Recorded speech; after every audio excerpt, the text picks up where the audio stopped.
محمد bin Laden میں ہمارے مہمان ہیں جناب فضیلت الشیخ اقبال سلفی صاحب، اللہ ان کے زیارت حرمین کو قبول فرمائے۔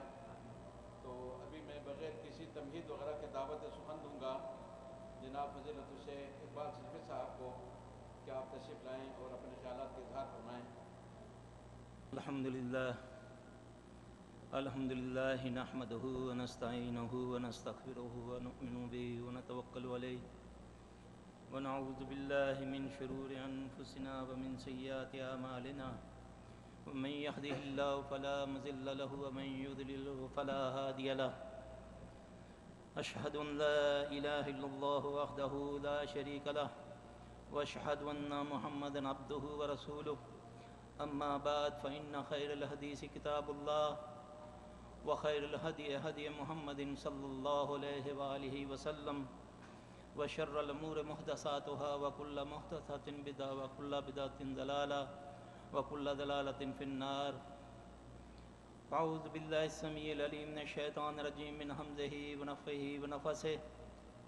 بسم اللہ الرحمن الرحیم۔ ربی اشرح لی صدری ویسر لی امری واحلل عقدۃ من لسانی یفقہوا قولی۔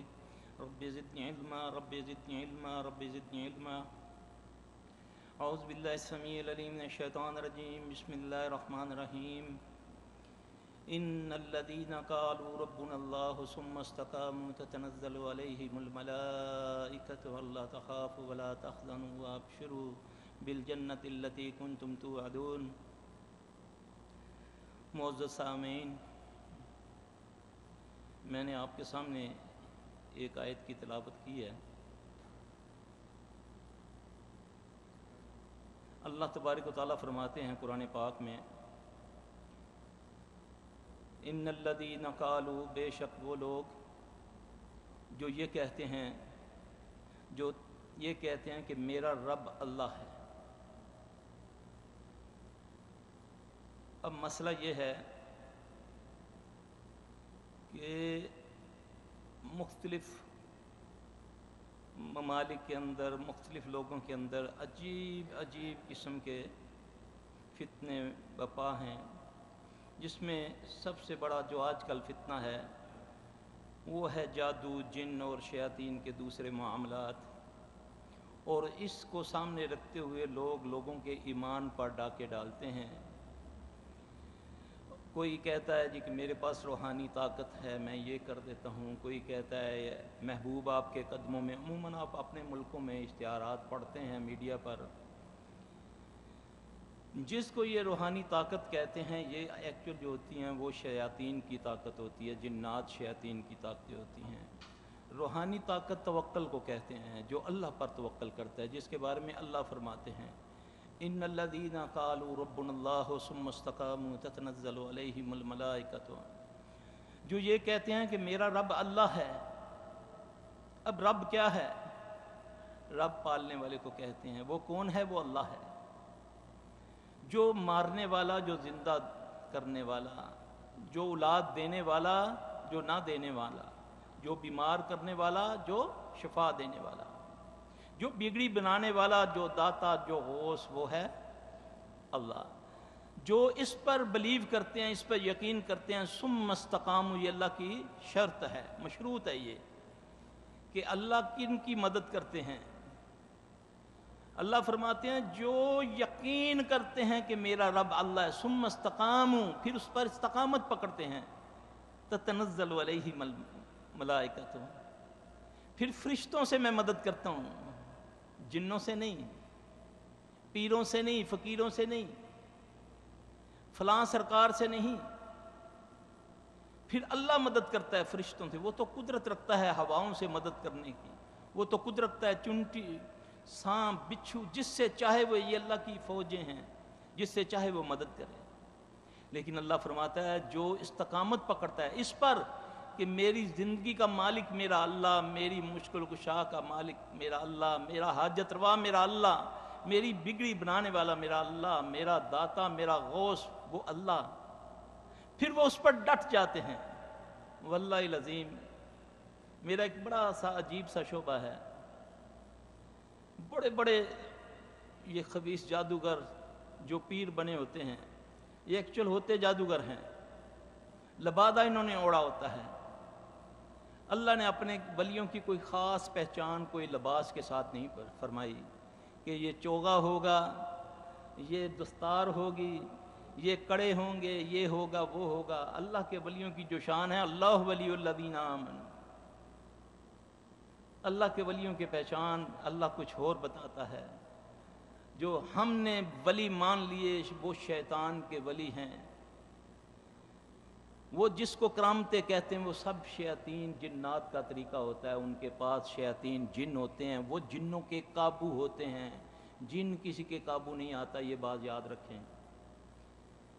جن محمد صلی اللہ علیہ وآلہ وسلم، آپ نے عموماً یہ واقعہ سنا ہوگا کہ ایک مرتبہ اللہ کے نبی صلی اللہ علیہ وسلم نماز پڑھا رہے تھے، تو تھوڑی دیر کے لیے نماز ہی میں آپ کے کچھ وقت استراحات رہا، پھر اس کے بعد نماز ہی میں آپ پھر اپنی جگہ واپس آ گئے۔ صحابہ نے نماز کے بعد عرض کی، یا رسول اللہ صلی اللہ علیہ وسلم یہ کوئی نماز میں کوئی نیا چیز آ گئی؟ رسول اللہ صلی اللہ علیہ وسلم نے فرمایا کہ شیطان آج مجھ سے نا امید ہو گیا، شیطان مجھ سے آج نا امید ہو کر اس نے پوری دنیا سے، زمین و آسمان سے شریر قسم کے شیاطین کا ایک لشکر ترتیب دے کر اس کی قیادت کرتے ہوئے وہ آج آگ لے کر مجھ پر حملہ ور ہوا۔ وہ میرے قریب آتا گیا، میں نے اعوذ باللہ پڑھی لیکن وہ نہ رکا، تو پھر میں نے الآنک بلعنت اللہ 3 بار پڑھا، تو میرے قریب آیا تو میں نے اس کو گردن سے دبوچ لیا، میں نے اتنی زور سے اس کا گلا دبایا کہ میں نے اس کا لواب اپنے ہاتھوں پہ محسوس کیا۔ اگر مجھے اپنے بھائی حضرت سلیمان علیہ السلام کی دعا کا خیال نہ ہوتا تو میں اس کو مسجد کے ستون سے باندھ کر مدینے کے بچے بلوا کر اس کا مذاق اڑواتا۔ اب یہاں سے یہ بات ثابت ہوئی کہ جن کو پکڑا جا سکتا ہے، جن کو مارا جا سکتا ہے، جن قتل کر سکتا ہے، جن قتل ہو سکتا ہے، دلیل ہے قرآن و حدیث سے ثابت ہے یہ بات۔ ابھی انشاءاللہ آپ کے سامنے رکھوں گا یہ بات۔ اب مسئلہ یہ ہے کہ ان چیزوں سے ناواقفیت کی وجہ سے لوگوں نے ہمیں لوٹنا شروع کر دیا۔ جو شیطانیت ہے اس کو روحانیت کہہ دیا گیا، یہ جی روحانی معالج ہے، وہ شیطان کا معالج ہے، شیطان کا علاج کرتا ہے، شیطان کے ساتھ مل کے علاج کرتا ہے۔ اس بابا جی کے پاس جن ہیں، اس نے جنوں کو قابو کیا ہوا ہے۔ یہ یاد رکھنا، جنوں کو صرف قابو کر سکتے ہیں جس کے لیے جو دعا مانگی حضرت سلیمان علیہ السلام نے۔ نبی پاک صلی اللہ علیہ وسلم کے الفاظوں پر غور کریں، آپ نے فرمایا کہ اگر مجھے اپنے بھائی سلیمان علیہ السلام کی دعا کا خیال نہ ہوتا تو پھر میں اس کو مسجد کے ستون سے باندھ دیتا۔ اصل یہ ہوتا ہے کہ یہ بدبخت جو ہوتے ہیں گندے لوگ، یہ چلے کرتے ہیں قبرستانوں میں، بیابانوں میں، قبرستانوں میں جو ٹوٹی پرانی قبریں ہوتی ہیں وہاں پر ہم کہتے ہیں اس اللہ کے ولی نے بہت محنت کی ہے، وہ بدبخت شیطان کا ولی ہے۔ پھر بڑا شیطان وہ مختلف بڑے گندے سے عجیب الفاظ ہوتے ہیں جو وہ پڑھتے ہیں، جس سے بڑے شیاطین ان کے سامنے چھوٹے بن کر آتے ہیں، ان سے یہ کہتے ہیں کہ ہم آپ کے تابع ہیں، حالانکہ وہ ان کو تابع کر لیتے ہیں، کیونکہ جن تابع نہیں ہوتا، جن تعاون کر سکتا ہے، تعاون کر سکتا ہے، لیکن اگر کوئی کہے کہ میں نے جن کو قابو کیا ہوا ہے، وہ جھوٹا، سب سے بڑا جھوٹا ہے، کیونکہ شیطان کو اللہ نے طاقت دی ہے۔ سب سے پہلے تو ہمیں شیطان کا تعارف ہی نہیں ہوا صحیح طریقہ سے۔ جب بھی شیطان کا ذکر ہوتا ہے تو ایک دم ہمارا ذہن جاتا ہے ابلیس کی طرف، حالانکہ یہ زیادتی ہے۔ وہ تو میرا ایک اللہ ہے، یہ اس کی شان ہے، وہ اکیلا ہے، مستوی العرش ہے، وہ اپنے وجود کے ساتھ عرش پر ہے، اس کا وجود کیسا ہے، لیس کمثلہ شیء، اس کا وجود کی اپنی شان کے مطابق ہے، وہ علم و حکمت کے ساتھ ہر جگہ موجود ہے۔ یہ ایک عقیدے کے ساتھ تعلق رکھتی ہے یہ بات۔ آیا کہ ابلیس ملعون اکیلا تخت پر بیٹھا سمندر کے اوپر، کیا اس کے پاس بھی یہ قوت ہے کہ وہاں تخت پر بیٹھ کے وہ ہر دنیا میں ہر جگہ وہ اپنا کنٹرول کرے؟ ابلیس جنوں میں سے ہے، آگے جنوں کی ذریت ہے، یہ جنات ہیں جس کی وجہ سے یہ ہمارے لوگوں پر مسلط ہو جاتے ہیں، کوئی کر دیتا ہے یا خود بخود ہو جاتے ہیں۔ اس لیے میرے بھائی، دشمن کو اگر آپ نے زیر کرنا ہے، دشمن کو قابو کرنا ہے، دشمن کے اوپر اگر آپ نے قابو ڈالنا ہے، جزاک اللہ، بسم اللہ الرحمن الرحیم۔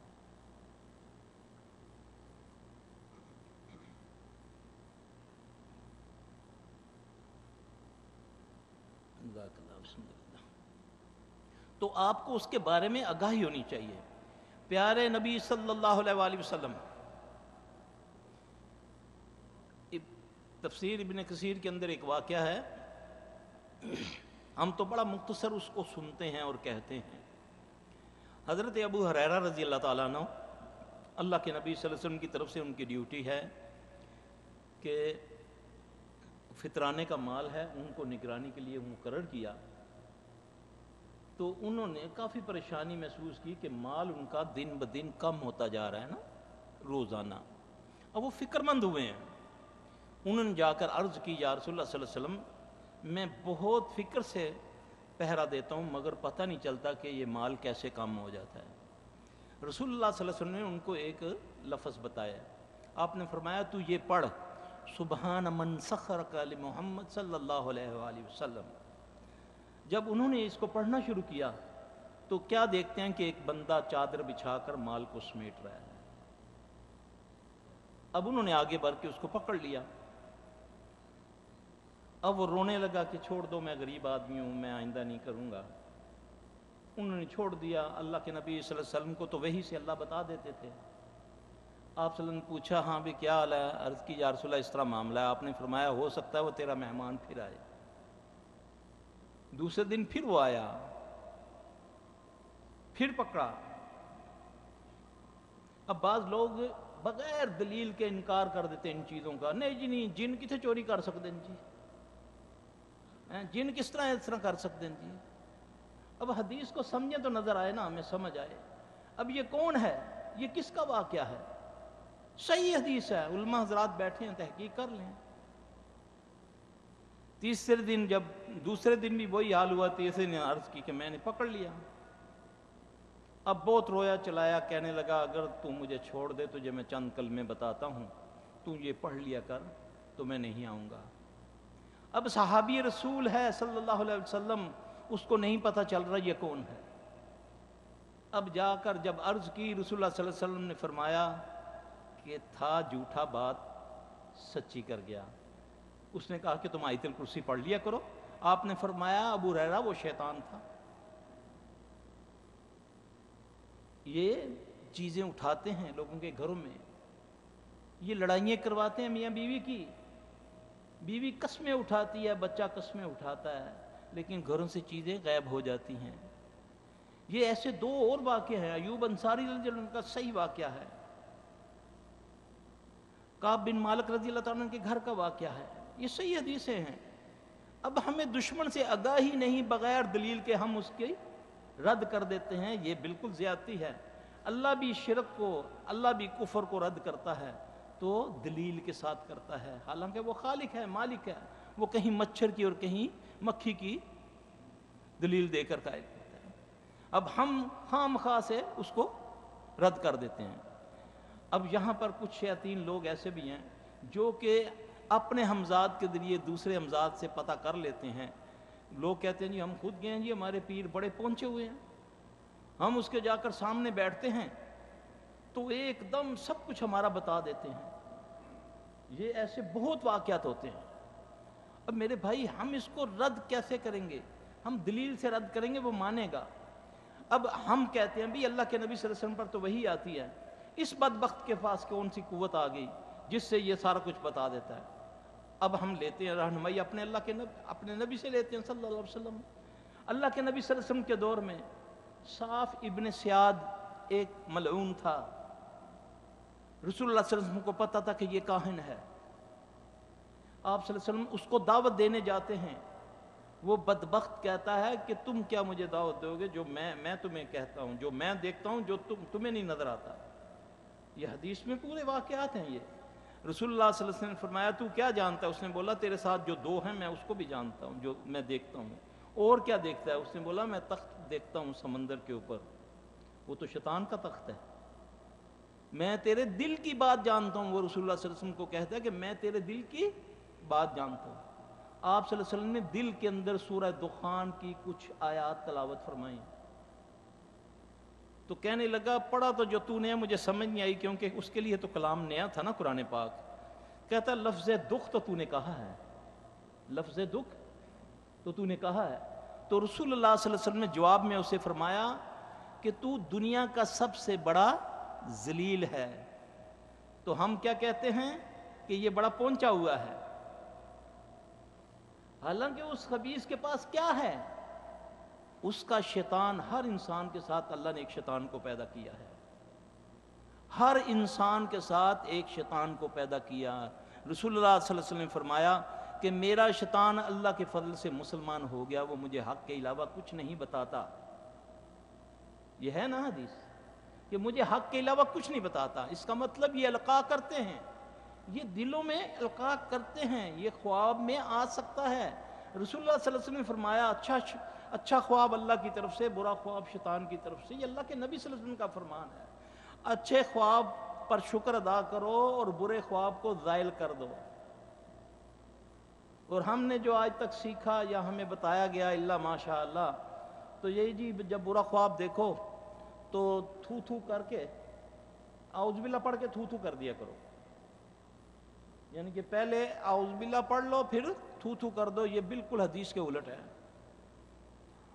حدیث میں آتا ہے کہ جب کوئی برا خواب دیکھے تو اس کو زائل کر دے، زائل کرنے کا طریقہ بتایا، برے خواب کو زائل کر دیا کرو ورنہ اس کا اثر جو ہے وہ 40 سال سے زیادہ معلق رہتا ہے، یعنی کہ اس کا اثر جب تک آدمی زندہ ہے وہ معلق ہے، موجود ہے، الا کہ جب تک تم اس کو ضائع نہیں کرو۔ اب ضائع کرنے کا طریقہ کیا ہے؟ 3 بار اس خواب کو ذہن میں لائیں، یعنی ایک بندہ دن میں کئی بار رات کو کئی خواب دیکھتا ہے، اب ایک خواب اس کو شوق کر رہا ہے کہ یہ خواب اچھا نہیں ہے، تو وہ اس کو ذہن میں لا کے الٹے کندھے پر 3 بار تھو تھو تھو کرے گا، پھر اس کے بعد پڑھے گا اعوذ باللہ من شر شیطان و شرہا، اعوذ باللہ من شر شیطان و شرہا، اعوذ باللہ من شر شیطان و شرہا۔ یہ پڑھنے سے صحابی فرماتے ہیں کہ پہاڑ کے برابر بھی اگر خواب ہوتا تو میرے سامنے وہ ذرے کی حیثیت نہ رکھتا، خواب کا اثر زائل ہو جاتا ہے۔ اب کتنی بڑی اذیت میں ہوتا ہے بندہ جب خواب دیکھتا ہے۔ اب اللہ کے نبی صلی اللہ علیہ وسلم کی عادت مبارک تھی، آپ صلی اللہ علیہ وسلم فجر کے بعد صحابہ سے خواب سنا کرتے۔ بڑا مشہور واقعہ ہے، جب اللہ کے نبی صلی اللہ علیہ وآلہ وسلم مدینہ تشریف لے گئے، آپ کے علاوہ آپ کے جتنے مہاجر ساتھی تھے سب بیمار ہو گئے، سب کو بڑا عجیب سا بخار چڑھ گیا۔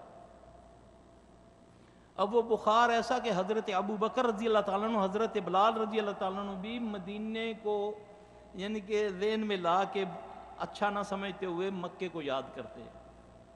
رسول اللہ صلی اللہ علیہ وسلم کو جب یہ بات پتہ چلی تو آپ صلی اللہ علیہ وسلم نے دعا فرمائی، آپ نے فرمایا اے اللہ مدینے کی فضا کو مکے جیسا کر دے، اس سے بھی بہتر کر دے۔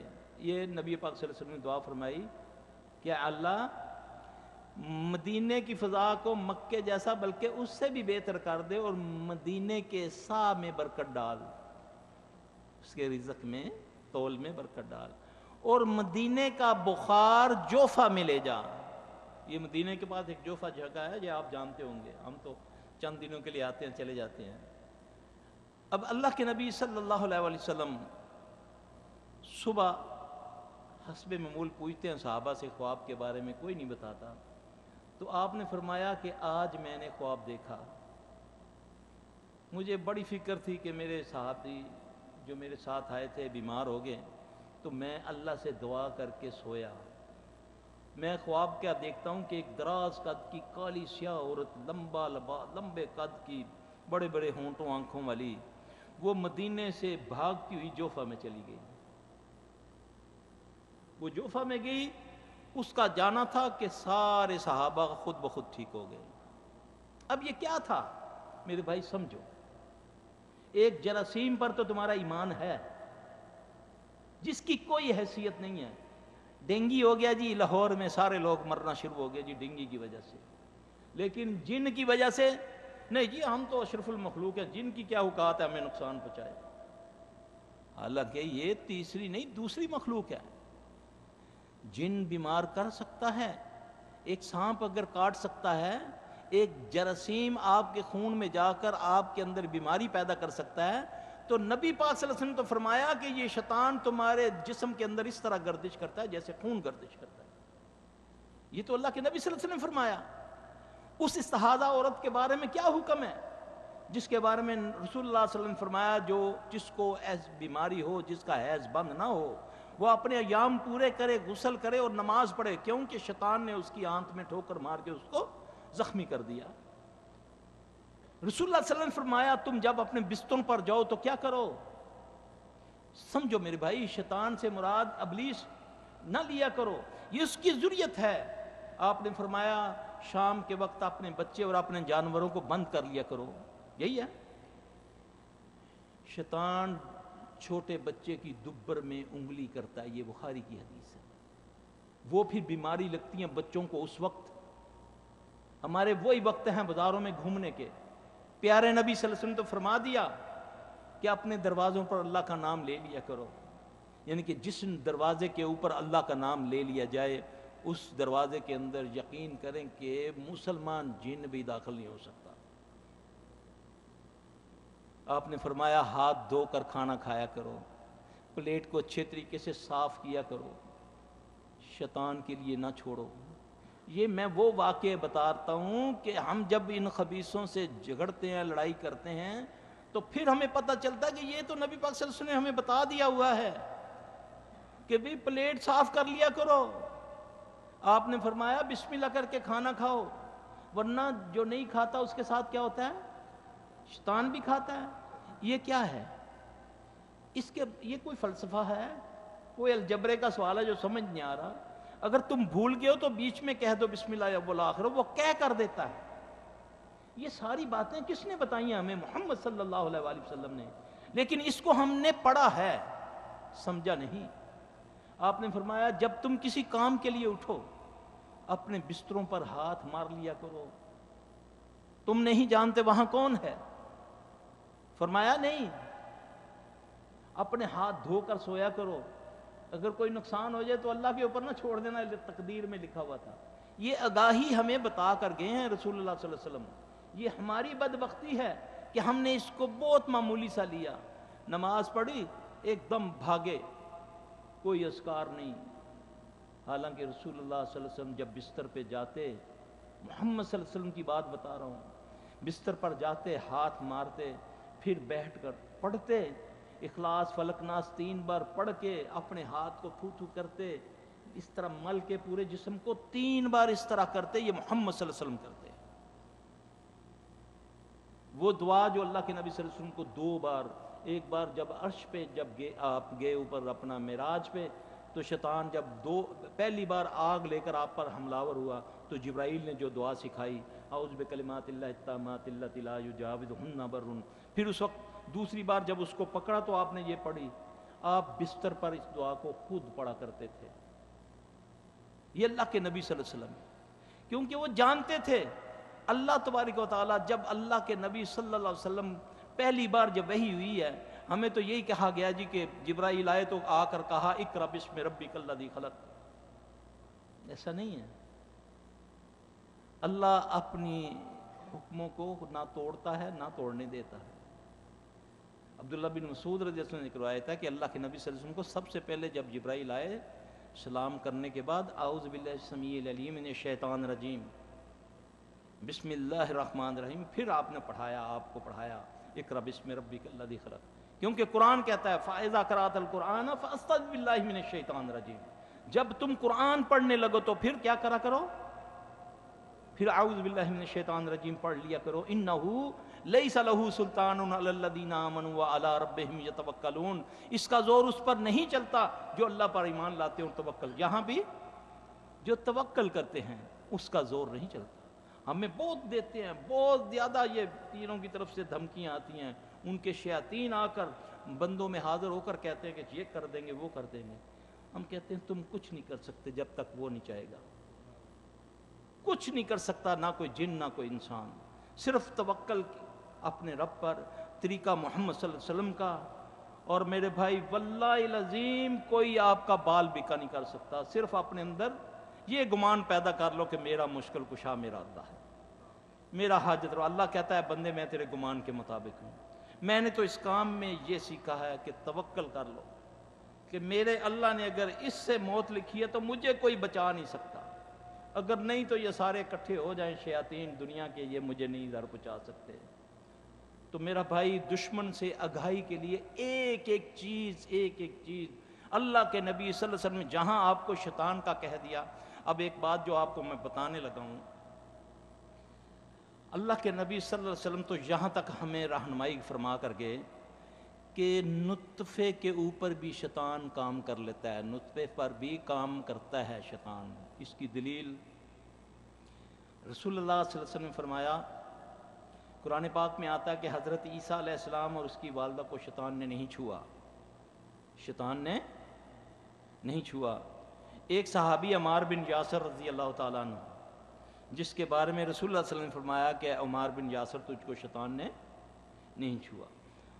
چوتھا وہ بندہ آپ صلی اللہ علیہ وسلم نے فرمایا جس کے والدین نے ضرورت کے وقت اس دعا کو پڑھا، بسم اللہ اللہم جنبنی الشیطان وجنب الشیطان وما رزقتنا، تو اللہ نے اس وقت اگر اس کو کسی اولاد سے نواز دیا، وہ بچہ بچی جب تک دنیا میں رہے گا اس کو شیطان اس کو جن کبھی چھوئے گا نہیں، یہ گارنٹی ہے محمد صلی اللہ علیہ وسلم کی۔ معذرت کے ساتھ کتنے میرے بھائی بزرگ ہیں جن کو یہ دعا آتی ہے۔ رسول اللہ صلی اللہ علیہ وسلم نے تو ہمیں ابتدا جہاں ہماری نسلوں کی ابتدا ہوتی ہے اس سے بچانے کے لیے طریقہ بتا دیا، دعا بتا دی۔ یہ ہماری کم بختی کہوں گا میں اس کو، یہ کم علمی نہیں کہوں گا، کم بختی کہوں گا کہ ہم سمجھتے ہوئے بھی عوام الناس تک یہ باتیں نہیں پہنچا سکے۔ یہ ہم نے زیادتی کی، جبکہ وہ رب اپنے نبی صلی اللہ علیہ وسلم کے ذریعہ سے اپنے فضل سے ہمیں اس چیز سے نواز رہا ہے۔ وہ دعا آپ نے فرمایا جو یہ دعا پڑھتا ہے شیطان پیچھے ہٹ جاتا ہے، جو نہیں پڑھتا شیطان اس کے ساتھ وطی کرتا ہے بلکہ سبقت لے جاتا ہے۔ یہ رسول اللہ صلی اللہ علیہ وسلم نے فرمایا۔ قرآن میں ہے کہ یہ تمہاری اولادوں میں حصہ ڈالتا ہے۔ میرے بھائیوں کون سی ایسی چیز ہے جس سے بارے میں اللہ کے نبی نے آپ کو آگاہ نہیں کیا؟ یہ علیحدہ بات ہے کہ ہم نے اس کو پڑھایا، ہمارے اوپر سے بھی گزر گئی، ادھر سے بھی گزر گئی۔ یہ دعائیں کب بتانی چاہیے؟ یہ نکاح کے موقع پر بتانی چاہیے ان بچوں بچیوں کو۔ اس میں کیا مشکل ہے؟ آپ یقین جانیں ہم نے کتابوں میں پڑھا ہوگا جی، پہلی رات کو جو پکڑ کے یہاں سے بال پکڑ کے دولہا دلہن کے بال پکڑ کے یہ دعا پڑھے۔ واللہ اس دعا کی اتنی برکت ہے، جیسے کہ ہمارے وہ سروے جو ہم نے اپنے ایکسپیرینس سے دیکھا کہ ہر 4 بندوں میں سے 3 بندے بیمار ہوتے ہیں، اس کو شیطان نے مس کیا ہوتا ہے، کسی نہ کسی کو کوئی نہ کوئی تکلیف ہوتی ہے۔ تو ہر بچے کو کوئی نہ کوئی تکلیف ہوتی ہے۔ جو بندہ پہلی رات بچہ اپنی بیوی کو دماغ ادھر پیشانی کے بال پکڑ کے وہ دعا پڑھ دے، اللہ تعالیٰ اس کو اس بیماریوں سے دونوں کو نجات دے دے۔ چھوٹی سی دعا ہے، چھوٹی سی دعا، اس کے اوپر بھی میرا بھائی کام ہونا چاہیے، بھائیوں کو یہ دعائیں سکھانی چاہیے۔ اب صبح شام کے اذکار ہیں، اللہ کے نبی صلی اللہ علیہ وسلم نے فرمایا جس نے بسم اللہ الذی لا یضر مع اسمہ شیء فی الارض ولا فی السماء وهو السمیع العلیم، جس نے اس کو 3 بار پڑھ لیا فجر کے بعد، زمین و آسمان میں کوئی ایسی چیز نہیں جو اس کو ضرر پہنچا سکے۔ خالی یہ نہیں کہ اس کو سام بچھو یا جن، اس کو ہر چیز سے اللہ نجات دے گا۔ اللہم آجرنی من النار 7 بار پڑھنے سے اللہ تمہیں ہر آگ سے بچائے گا۔ ہم نے تو ترجمہ کر دیا اس آیت کا، اللہ ہمیں آخرت کی آگ سے بچائے۔ ایسا نہیں بنتا ترجمہ، ہر قسم کی آگ سے، جن بھی آگ سے ہیں اللہ اس سے بھی محفوظ کرے گا۔ یہ میں نے اپنی تجربے میں دیکھا ہے۔ میں نے اگر کسی چیز پر کوئی بڑا خبیث چیز تھی وہ جو مرضی پڑھ رہا ہوں لیکن وہ مسکرا رہا ہے. لیکن جب میں نے اس کو پڑھنا شروع کیا اللہم آجرنا من النار تو تڑپنا شروع ہو گیا, اس کو تکلیف ہونی شروع ہو گئی. رسول اللہ صلی اللہ علیہ وسلم کی کسی بات کو چھوٹا مت لیا کریں, کسی دعا کو چھوٹا نہ لیں, اس کو یاد کریں, اپنے بچوں کو یاد کرائیں. جاتا کیا ہے ہمارا, حفاظ کو زیادہ پکڑتی ہیں یہ چیزیں, علماء دین کو یہ زیادہ پکڑتی ہیں. صرف میری گزارش یہ ہے کہ وہ میرے بھائی, میرے بزرگ اذکار صبح شام کے کیا کریں. کم از کم نماز کے بعد کے جو اذکار ہیں, ایک بار آیت الکرسی ہو, اخلاق, فلق, ناس, ان 3 نمازوں میں ایک بار, 2 نمازوں میں فجر اور مغرب میں 3 بار, 33 بار سبحان اللہ الحمدللہ اللہ اکبر پڑھ کے اپنے آپ کو دم کر لیں, اللہ محفوظ رکھے گا. یہ ساری چیزیں اللہ کے نبی بتا کر گئے ہیں. پھر سب سے پہلے تو ہمیں یہ دیکھنا ہے کہ یہ ہمارا دشمن ہے کیا. کئی کہتے ہیں یار کتنے ہوندے ہیں جن, وہ پہلے زمانے سے, تو پھر ٹوائلٹ میں جانے کی دعا کیوں پڑھتے ہو؟ اللہم انی اعوذ بک من الخبث والخبائث. نہیں یہ تو کچھ بھی نہیں کر سکتے, ہم اشرف المخلوق ہیں. اللہ اکبر کبیرہ. نبیوں تک کو یہ ورق لانے کی کوشش کریں, ان تک اثر انداز ہو جائیں. ایوب علیہ السلام کیا کہتے ہیں کہ اللہ یہ بیماری جو ہے مجھے کس نے زر پہنچائی ہے؟ شیطان نے زر پہنچائی ہے. میرے بھائی اللہ نے اس کا بچنے کا طریقہ بھی بتایا ہے, اللہ نے اس کو قوت دی ہے, قیامت تک کے لیے اس کو قوت دی ہے. لیکن جب تک ہمیں دشمن کی آگاہی نہیں ہوگی ہم اس سے نہیں بچ سکتے. اور آسان ترین ہے کہ اللہ کے نبی صلی اللہ علیہ وآلہ وسلم ہمیں ایک موقع کے بارے میں دعائیں بتا کر گئے. کھانے میں, نہانے میں, بیٹھنے میں, اٹھنے میں, بازار میں, آنے میں, جانے میں, کون سی ایسی جگہ ہے جہاں پر جو کون سا ایسا کام ہے. آپ یقین کریں کہ میں ایک مرتبہ یہ دعا اس کے بارے میں نے پڑھا تو میں حیران رہ گیا. کسی بندے سے میری بحث ہوئی تو اس نے بولا یہ کوئی نہیں, سب ایسا ہے. وہ بیچارہ عالم دین تھا.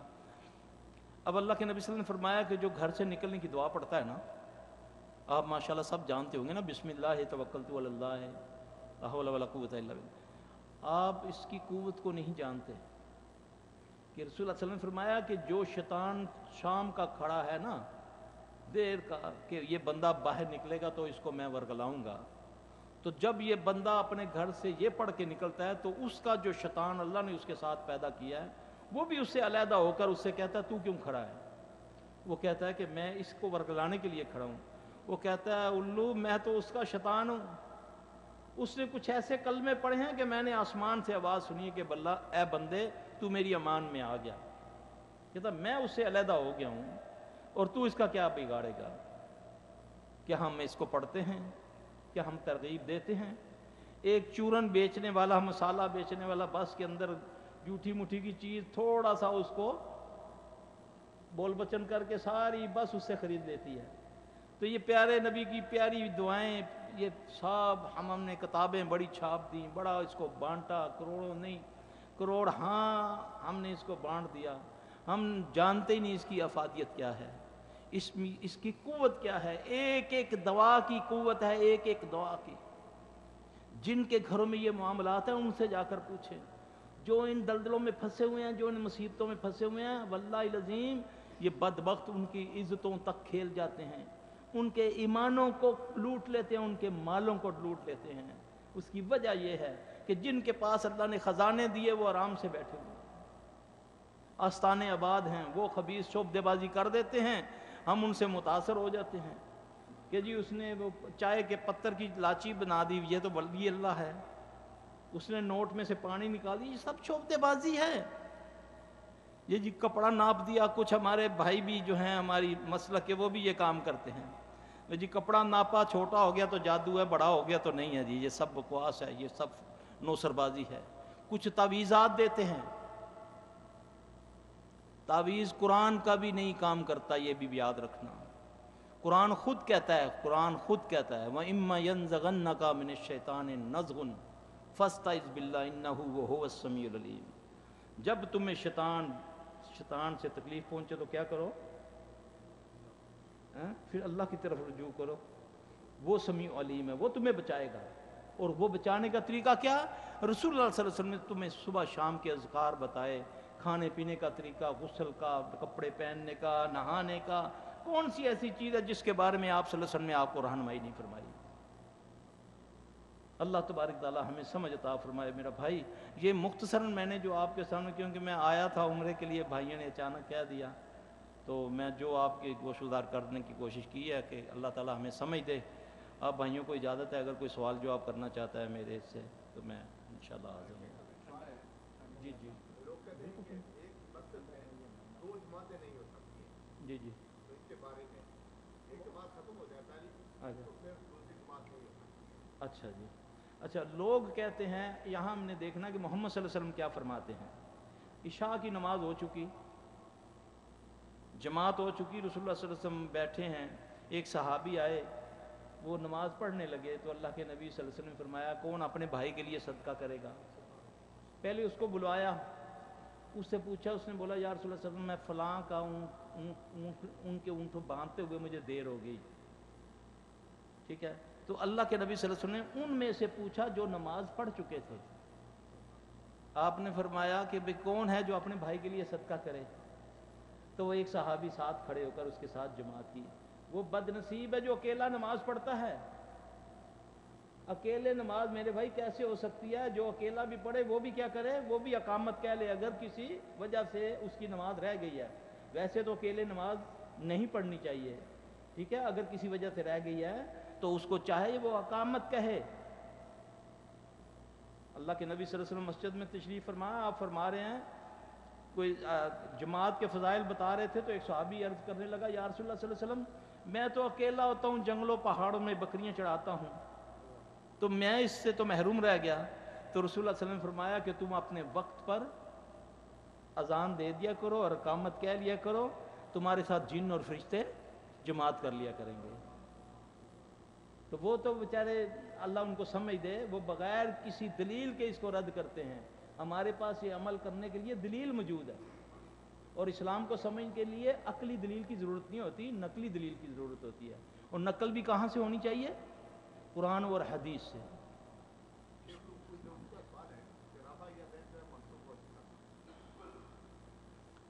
تو یہ حرم کے امام والے تو زیادتی کرتے ہیں پھر، نعوذ باللہ۔ ہاں یہ سارے ان پڑھ ہوئے، ہاں جی، بسم اللہ۔ اللہ کے بندو، اللہ کے نبی صلی اللہ علیہ وسلم نے فرمایا کہ دین اپنے اصل کو لوٹ آئے گا، اس طرح واپس آ جائے گا جیسے سانپ اپنے بل میں آ گیا۔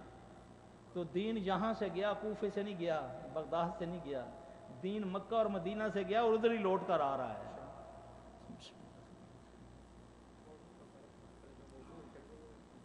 جو میرے موضوع کے متعلق ہے میرا بھائی، اگر اس سے سوال کو کرے میرا بھائی تو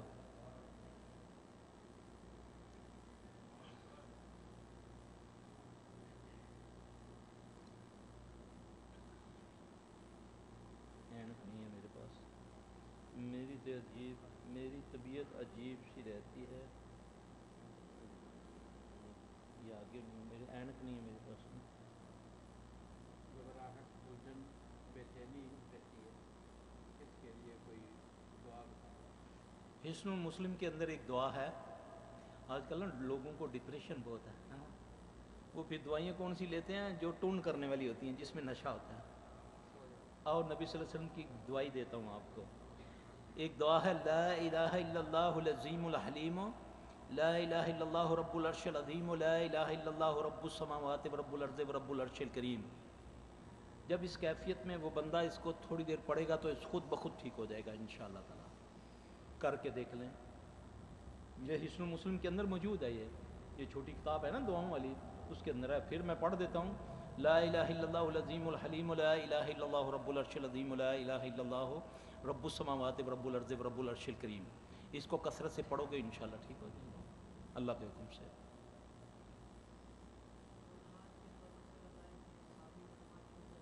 جی بیٹا،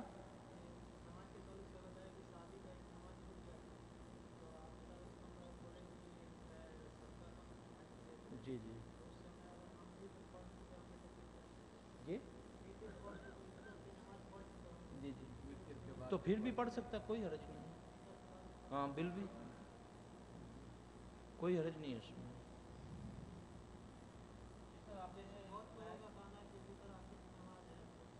بیٹا ہر چیز کے لیے دلیل ہونی چاہیے. لوگوں کے کہنے کا جو بات ہے نا، اللہ کے نبی صلی اللہ علیہ وسلم نے فرمایا کہ ہر آدمی کے جھوٹے ہونے کے لیے یہی کافی ہے جو سنی سنائی بات کو آگے بیان کر دیتا ہے.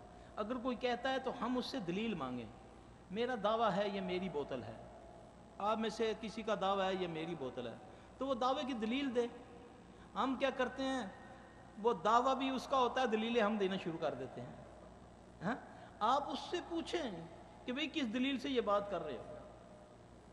دیکھیں نا، جو دعویٰ اس کا دعویٰ ہے کہ کرسی پہ بیٹھنا حرام ہے، تو پھر یہ دلیل ثابت کرے. ایسے نہیں ہے. کوشش یہ کرنی چاہیے، جس بندے نے آپ کو مسئلے میں روکا، آپ جانتے ہیں کہ یہ حدیث کا مسئلہ ہے، آپ اس کو بولے میرے بھائی میری تصحیح کر دیں، آپ جو مجھے بتائیں میں انشاءاللہ رجوع کر لوں گا. یہ بغیر دلیل کے سنا ہے. سنے میں بات نہیں، سونے سے آدمی سن ہو جاتا ہے، ساری امت سن ہوئی پڑی ہے. جی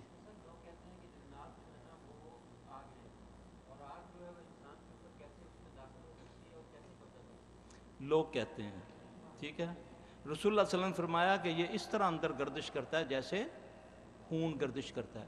ایک صحابی کو اللہ کے نبی صلی اللہ علیہ وسلم نے بھیجا کسی علاقے کا گورنل بنا کر. دیکھا تو وہ مسجد میں پھر نماز پڑھ رہا ہے. رسول اللہ صلی اللہ علیہ وسلم نے فرمایا اللہ کے بندے تجھے تو میں نے بھیجا تھا ادھر، تو تم ادھر نماز پڑھ رہے ہو. اس نے عرض کی یا رسول اللہ صلی اللہ علیہ وسلم جس دن سے وہاں گیا ہوں، جب نماز کے لیے کھڑا ہوتا ہوں تو میرے سامنے ایک کالی چیز آ کر بیٹھ جاتی ہے. اللہ کے نبی صلی اللہ علیہ وسلم نے اس کو دو زانوں بٹھایا، آپ صلی اللہ علیہ وسلم نے اس کے منہ میں تھوکا، پھر آپ نے اس کو مارا، پھر یہ فرمایا اخرج اخرج عدو اللہ انا محمد انا عبداللہ اخرج عدو اللہ. اس بندے کو الٹی آئی، وہ کالی سی چیز اندر سے نکل کے بھاگ گئی. یہ صحیح حدیث ہے.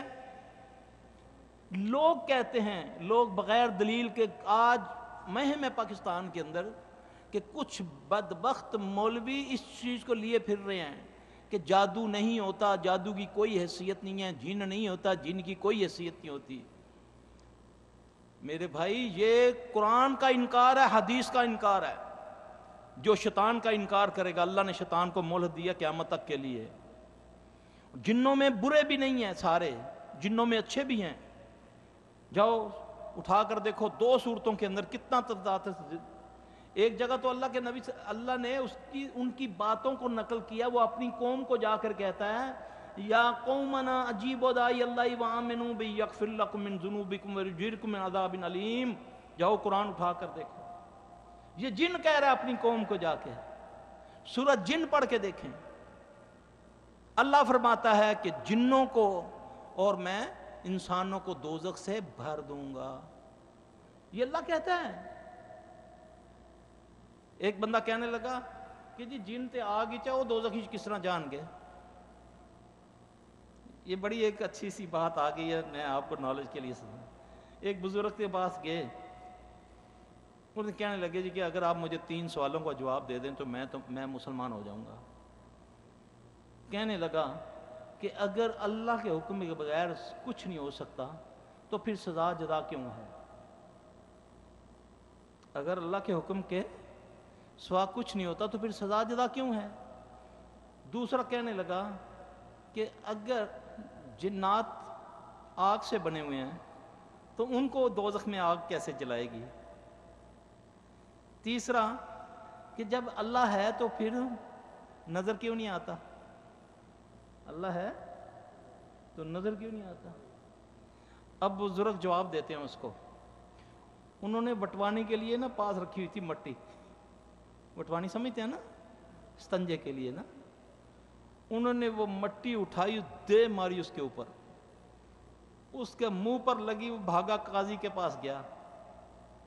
قاضی کو جا کر کہا یہ فلاں بزرگ نے، میں سوال کیا تھا، اس نے مجھے یہ مار کے، یہ تو دیکھیں میرا تو چہرہ ہی اس نے سجا دیا.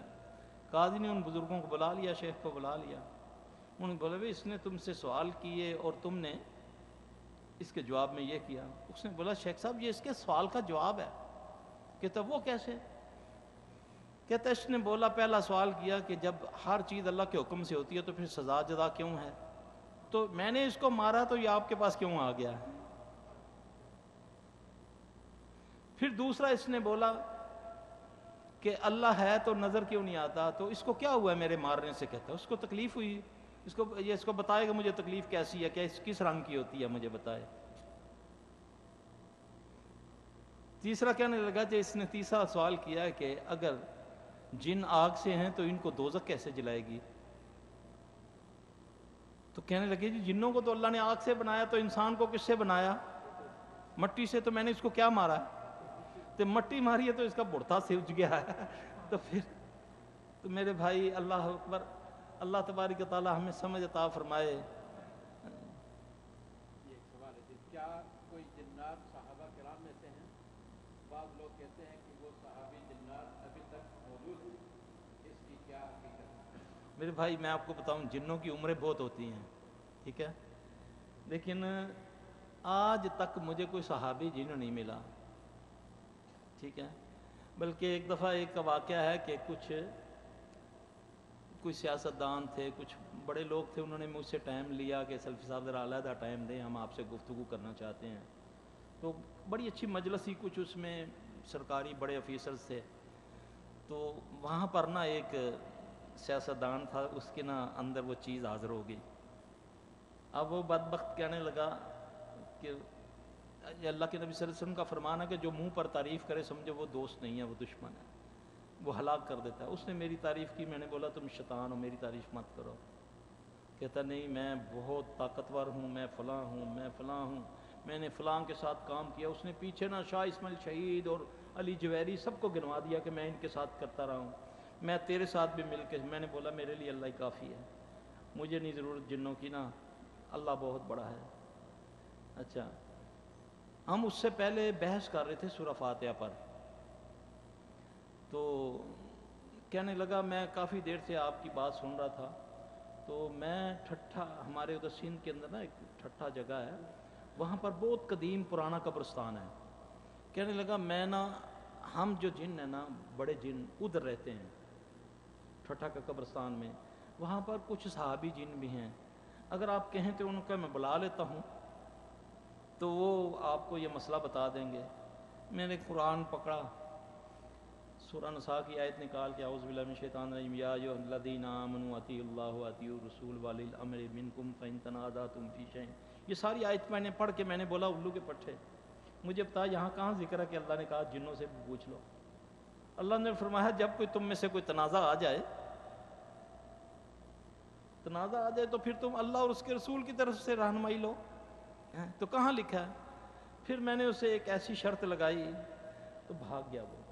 یہ جھوٹ بہت بولتے ہیں، جھوٹ بول، یہاں سے کئی کیس آتے ہیں نا میرے پاس، وہ صحابی بنے ہوتے ہیں، پھر دو رگڑے چڑھتے ہیں، سب کچھ وہ نکل کے سامنے باہر آ جاتے ہیں۔ ہاں جی، وہ کہتے ہیں مائک میں پڑھ، نہیں ہوئے جی، ملے تو صحیح نا، ملتا ہی نہیں ہے۔ جی بیٹا،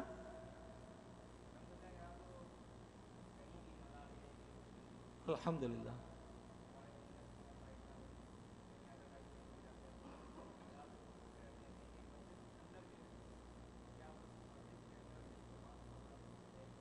کیا؟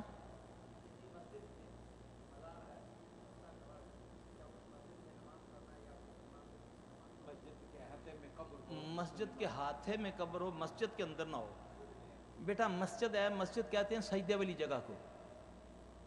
سنیں میری بات سنیں، یہ مسجد کہلا رہی ہے۔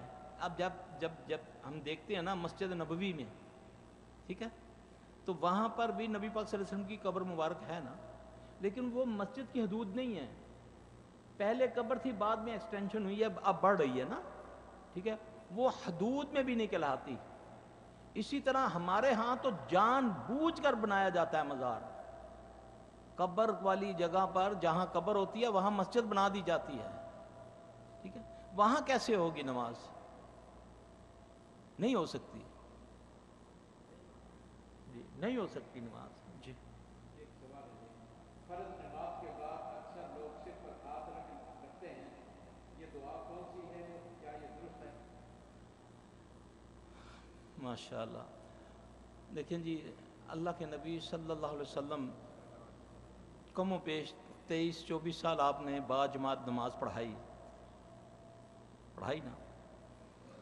اللہ کے نبی صلی اللہ علیہ وسلم ہر نماز میں صحابہ کو حکم دیا کرتے تھے کہ مل کے کھڑے ہو جاؤ، ٹھیک ہے؟ مل کے کھڑے ہونے سے کیا ہوتا ہے؟ اللہ تمہارے دلوں کو ملا دے گا۔ یہ میں ان صاحب کی بات کر رہا ہوں، ان صاحبان کی جو کہ جن سے یہ بدعت ایجاد ہوئی ہے۔ کام وہ کرتے ہیں جی کہ امت ایک ہو جائے۔ اب محمد صلی اللہ علیہ وسلم نے امت ایک کرنے کا طریقہ کیا بتایا؟ جب تم مل کے کھڑے ہو تو اللہ تمہارے دلوں کو ملا دے گا، یہ حدیث ہے نا جی۔ جب تم مل کے نہیں کھڑے ہوگے اللہ تمہارے دلوں میں دوریاں ڈال دے گا۔ پہلی سیڑھی تو یہ ہو گئی نا، وہ ہم نے کرنی نہیں۔ پاؤں کسی سے ملاؤ، کندھے سے کندھا ملاؤ، وہ نہیں ملائے گا کیونکہ میں فلاں ہوں۔ تو یہ جو ہے نا یا نورو یا نورو یا نورو، یہ نہ اللہ کے نبی نے نہ کہیں لکھا ہے، نہ ہی یہ کوئی دم ہے۔ رسول اللہ صلی اللہ علیہ وسلم کیا کیا کرتے تھے اور صحابہ کیا کیا کرتے تھے اسلام پھیرنے کے بعد، ہمیں اس کو دیکھنا ہے۔ اللہ اکبر، استغفر اللہ استغفر اللہ استغفر اللہ، اللہم انت السلام و منک السلام تبارک یا ذا الجلال والاکرام، رب اعینی علی ذکرک و شکرک و حسن عبادتک۔ اتنی زبردست یہ دعائیں ہیں، اللہ کی قسم اگر آپ اس کو سمجھ کے دیکھیں کچھ اور مانگنے کی ضرورت ہی نہیں ہے۔ پھر اس کے بعد آیت الکرسی پڑھ رہے ہیں، اس کے بارے میں فرمایا کہ نماز، فرض نماز کے بعد آیت الکرسی پڑھنے سے صرف موت آ رہے ہیں، بیچ میں موت حائل ہے، ادھر میں آدمی مرا نہیں تو سیدھا جنت میں۔ اور اس کا فائدہ کیا ہے؟ اس کا فائدہ یہ ہے کہ جیسے ہی آدمی آیت الکرسی پڑھتا ہے اس کا حصار بن جاتا ہے، وہ جن شیطان جو اس کے پیچھے لگا ہوا ہے یہ حصار اس کا دوسری نماز تک ہے۔ اگر اس کی نماز گئی تو حصار ٹوٹ جائے گا، اس کو وہ چھو نہیں سکتا، وہ کرنٹ والی تار اس کے گرد اللہ پہ پھیر دیتا ہے۔ یہ ہے، یہ نہیں ہم نے کرنا، وہ کرنا ہے جو ثابت ہی نہیں ہے۔ تو میرے بھائی دعا یہ کریں اللہ ہمیں قرآن و سنت کی سمجھ عطا فرمائے اور اس پر چلنے کی توفیق عطا فرمائے۔ امت کو ایک کرنا تو محمد کی بات کو پکڑ لو صلی اللہ علیہ وسلم۔ آپ نے فرمایا تم چاہتے ہو، آپ نے فرمایا نا کہ مل کے کھڑے ہوا کرو، اللہ تمہارے دلوں کو ملا دے گا۔ تم اگر نہیں ملو گے تو اللہ تمہارے دلوں کو دوری ڈال دے گا۔ آج امت کے اندر دوری اس لیے ہے کہ مل کے کھڑے نہیں ہوتے۔ وعلیکم السلام۔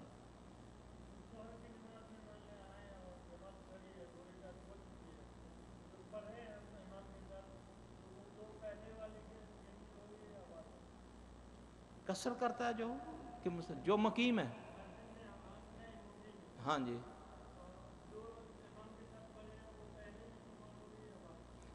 جو آ کر جس میں وہ ملا ہے اگر پوری اس کو رکعت ملی وہ اس کی پہلی رکعت ہوگی، پھر جا کر پیچھے ترتیب بنتی ہے، ورنہ ترتیب بن ہی نہیں سکتی۔ مغرب میں آپ کر کے دیکھ لیں نہیں بنے گی ترتیب یہی ہے کہ اگر آپ 2 رکعتیں نکل چکی ہیں، تیسری میں آپ شامل ہوئے ہیں، تیسری آپ کو مل گئی ہے تو وہ آپ کی پہلی رکعت ہے، پھر جا کر یہ چوتھی رکعت پہ ترتیب بنے گی آپ کی۔ ایک سوال ہے، کیا نبی صلی اللہ علیہ وسلم پر جادو ہوا؟ اگر ہوا تو اس کا علاج کس نے کیا اور کیسے کیا بتا؟ ماشاءاللہ، دیکھیں جی اللہ کے نبی صلی اللہ علیہ وسلم پر جادو ہوا۔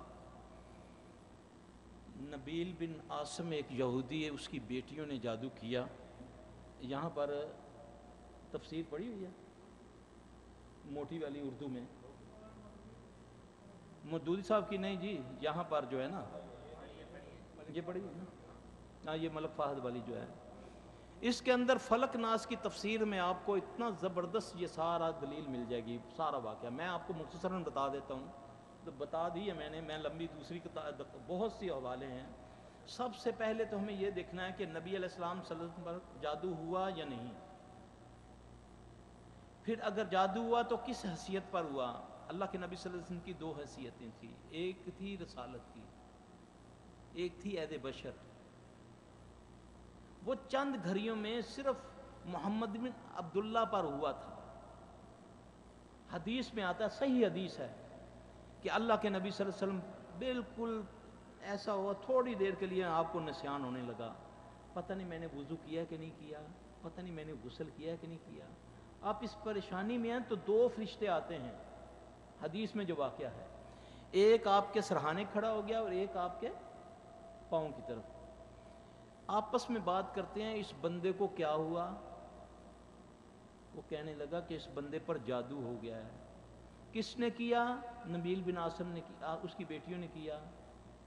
اللہ کے نبی صلی اللہ علیہ وسلم ایک دم چونکے، آپ نے دعا فرمائی، آپ کو نیند آ گئی، آپ خواب دیکھتے ہیں کہ اب مجھے ذہن سے وہ نردن کے وردن اس طرح کا نام ہے، کسی بھائی کو یاد ہو تو، وہ ایک بندے کا، وہ صحابی نہیں تھا، کنویں کا نام ہے، ہاں دروان ایک جگہ ہے، کنویں کا نام ہے، اس کنویں کے اندر کھجور کی چھال کے اندر لپیٹ کر نبی علیہ السلام صلی اللہ علیہ وسلم کے داڑھی کے بال کنگھی کے ساتھ اس کو کھجور کی چھال میں لپیٹ کر ایک پتلا آپ کا موم کا بنا کر اس کے اندر سوئیاں چبھو کر اس میں کھجور کی جڑ کے اندر رکھا ہوا، آپ صلی اللہ علیہ وسلم فرمایا عائشہ اس کے اثرات سے اس کنویں کا پانی اس طرح گندا ہو گیا جیسے مہندی گلی ہوتی ہے، ٹھیک ہے۔ پھر نبی پاک صلی اللہ علیہ وسلم نے اپنے دو صحابیوں کو بھیجا، جب بیدار ہوئے وہ کنویں سے نکال کر لائے تو پیر گھر میں آیا، بدبخت کا بچہ ایسے کرتا ہے تو جادو سامنے آ جاتا ہے، یہ سب لعنت کی یہ شبدے بازی ہوتی ہیں۔ نبی پاک صلی اللہ علیہ وسلم جادو نکلوایا، جبرائیل آئے، جبرائیل نے آ کر آپ صلی اللہ علیہ وسلم کو پہلے دم کیا، بسم اللہ ارقیک من کل شیء یعوذیک ومن شر کل نفس او عین حاسد اللہ یشفیک بسم اللہ ارقیک، یہ جبرائیل نے اللہ کے نبی کو اس وقت دم کیا۔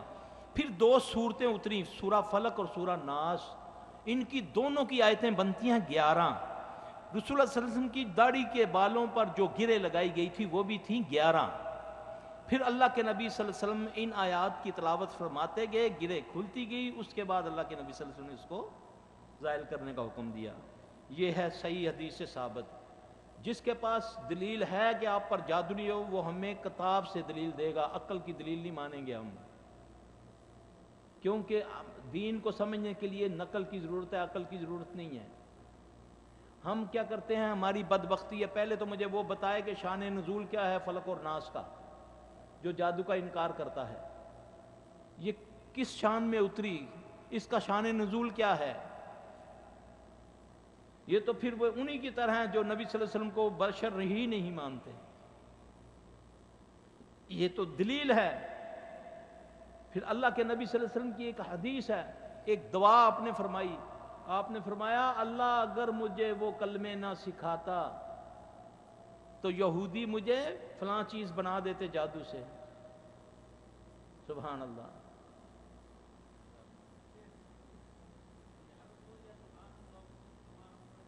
تھوڑا سا اونچا بولیں گے آپ، ہاں جی؟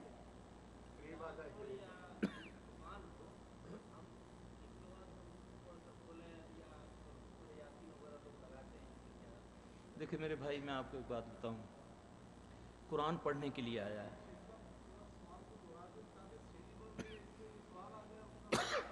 یہ آپ سے اسے کہتے ہیں، ان کا سوال ہے کہ جو دکانوں پر یا چیزوں پر یہ صورتیں وغیرہ لکھ لگاتے ہیں، سورہ یاسین یا قرآن کی اور آیت وغیرہ تعویذ کے طور پر خیر اور برکت کے لیے، تو اس کا کیا حکم ہے؟ اصل مسئلہ یہ ہے کہ قرآن پڑھنے کے لیے آیا ہے، برکت دعا سے ہوتی ہے، قرآن پڑھنا ایک عمل ہے، آدمی چاہے بسم اللہ پڑھے پھر اللہ کو کہہ سکتا ہے کہ اے اللہ میرے اس عمل کو قبول کر اور اس کے بدلے میں میرے دکان میں برکت ڈال دے، ٹھیک ہے۔ دم بھی دعا ہے کہ وہ اللہ کی طرف ہم کہہ رہے ہیں، اللہ کو کہہ رہے ہیں، جتنی بھی دم کی دعائیں ہیں وہ ہم کس کو کہہ رہے ہیں؟ اللہم یا ربی، یہی ہے نا۔ تو اسی طرح اگر اس کو ہم برکت کے لیے لگاتے ہیں تو پھر تعویذ میں اور اس میں کیا فرق ہے؟ آپ اس کو ایز اے ایک محبت کے ساتھ، تو جیسے خانہ کعبہ کے ساتھ وہ انہوں نے آیات کو لٹکایا ہوا ہے، لیکن یہ نظریہ رکھ کے کہ اس کے لٹکانے سے دکانداری زیادہ بڑھ جاتی ہے، ہاں جی، تو پھر سب سے زیادہ تو مسجدوں کے اندر نوٹ ہونے چاہیے، قرآن ہی قرآن پڑے ہوئے ہیں، ہاں جی، ایسا نہیں ہے۔ بسم اللہ کر کے کھولیں گے، شیطان ہر معاملے میں پیچھے ہٹ جاتا ہے۔ شیطان ملعون کو سب سے زیادہ جس نبی سے اذیت پہنچی، جس نبی سے نقصان پہنچا، اس کا نام ہے محمد صلی اللہ علیہ وسلم۔ جس کلام سے اس کو نقصان پہنچا سب سے زیادہ وہ کلام ہے قرآن۔ جس سورت سے اس کو نقصان پہنچا وہ ہے سورہ فاتحہ۔ آج امت میں لڑتے ہیں لوگ، سورہ فاتحہ پڑھیں یا نہ پڑھیں، نماز میں لڑائی ہوتی ہے نا۔ اور پھر جس آیت سے اس کو نقصان پہنچا وہ ہے بسم اللہ۔ اس ملعون نے سوچا کہ یار یہ بسم اللہ پڑھنے سے تو میرا معاملہ خراب ہوتا ہے، اس نے بھی آپ کو 786 میں لگا دیا۔ ہاں جی، اب 786 ہے کیا یہ بسم اللہ ہے؟ یہ منتر ہے، منتر ہری کرشنا ہری رام، یہ منتر ہے۔ ہم نے اس کو 786 میں کنورٹ کر دیا، بسم اللہ ہے۔ اس کے معنی ذبی اللہ کے بھی یہی اعداد نکلتے ہیں، ڈاکٹر سمربند مبارک جو آپ کا سائنسدان ہے اس کے بھی یہی اعداد نکلتے ہیں، ہری کرشنا ہری رام کے یہ بھی یہی اعداد نکلتے ہیں۔ میرے بھائی بسم اللہ ہے۔ محمد صلی اللہ علیہ وسلم کفار کو بھی جب خط لکھواتے تو پہلے بسم اللہ لکھواتے ہیں۔ نبی سے بڑھ کر کوئی قرآن کا ادب کرنے والا نہیں ہے۔ آپ کو پتہ ہے کہ یہ کفار کو جائے گا، لیکن آپ کیا کہتے ہیں کہ لکھو اس کو بسم اللہ، ٹھیک ہے۔ اور ہم کیا کہتے ہیں جی، مولوی صاحب کہتے ہیں جی بے ادبی ہوتی ہے نا، اس لیے ہم، اور خبیث نے اوپر لکھ کر نا 786 نیچے کل والا لکھی ہوتی ہے، یعنی کہ بسم اللہ سے اس کو دعوت ہے۔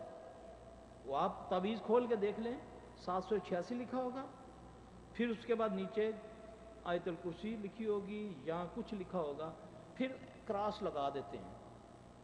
ادھر آنے والا کہتا ہے دیکھو جی یہ قرآنی تعویذ ہے۔ اس خبیث نے کیا کیا، اس نے جو کاٹا لگایا اس نے آیت الکرسی کو رد کیا، اوپر 786 کو اس نے بچا کے رکھا۔ یہاں کہیں لکھا ہوگا گند، یا فلاں میری مدد، یا فلاں یا فلاں یا فلاں، کوئی فرشتے سے، کوئی کسی سے، کوئی کسی سے۔ میرے بھائی اس لیے تعویذ قرآن کا بھی جو ہے وہ بھی صحیح نہیں ہے۔ قرآن پڑھنے کو آ جائے، جس کو کچھ نہیں پڑھنا آتا، واللہ العظیم میں کہتا ہوں، واللہ اللہ کی قسم اٹھا کر کہتا ہوں، وہ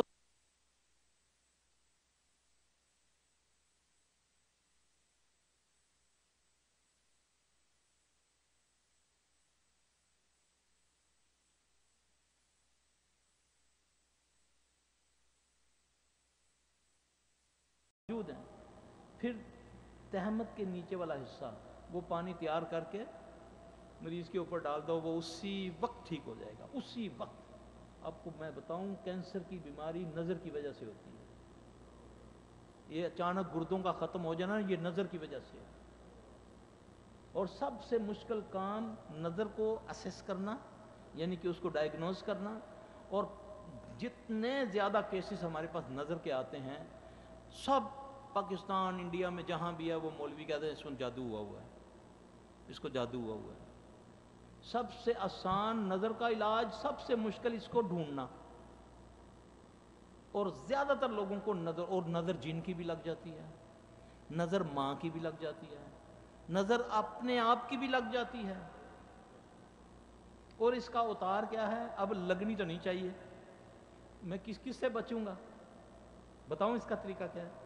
صبح تسلی سے بیٹھو، فجر کے بعد اذکار کرو، فلک ناس پڑھو، کر کے پورے جسم پر ہاتھ پھیرو، بس لگاتا رہے۔ کوئی نظر لگاتا نہیں لگے گی، جادو کرتا رہے کوئی جادو نہیں ہوگا۔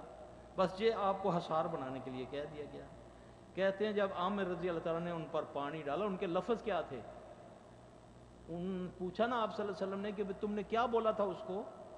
اس نے یا رسول اللہ صلی اللہ علیہ وسلم، میں نے جب اس کو دیکھا تو میں نے یہ کہا کہ چھپی ہوئی دوشیزہ کے ایسے پیارے ہاتھ نہیں ہوتے، ایسا جسم نہیں ہوتا جیسا جسم اس کا ہے۔ تو یہ لفظ کہنے کی دیر تھی، وہ تڑپنا شروع ہو گیا۔ آپ نے فرمایا نا جوان اونٹ ہنڈیا میں پک جاتا ہے، شوئیں کم مارا کریں۔ اب لوگ آتے ہیں نا ہمارے پاس، ہر نئی شادی کی ہر چوتھی عورت ہمارے پاس پہنچی ہوتی ہے کہ جی بیاہ ٹھیک ٹھاک ہوا ہے، پہلے دن تو نہ کڑی چنگی لگتی ہے نہ منڈا چنگا لگتا، طلاق کہندے دے دو۔ اب کیا ہے؟ پیسے دے کر وبال خرید لیا، 50,000 کا گراڑا پہنا دیا،